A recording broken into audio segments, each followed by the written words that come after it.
here we are. It really is day 22. I thought it was day 22 yesterday, but it was day 21. We are still cutting Champion, yielding really well. Moistures are good.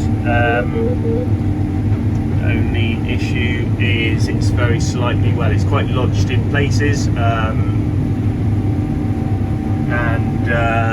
yeah, it's that's a bit of a worry with the forecast coming up, but we'll just keep pushing on as best we can.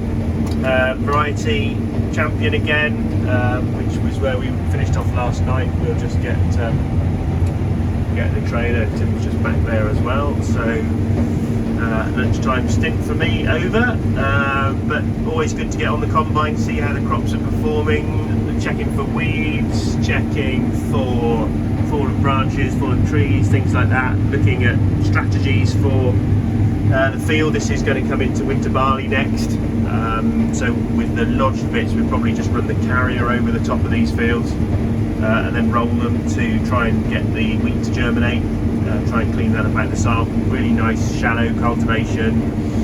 Ideally we would not do that, it's an extra pass, it's more diesel, unnecessary from a soil structure point of view, but it might just help get some of these wheat seeds to germinate just that little bit better. So need a flexible approach, and that's where we are. So yeah, harvest day 22. Keeping fingers crossed that those black clouds up there leave their contents within them.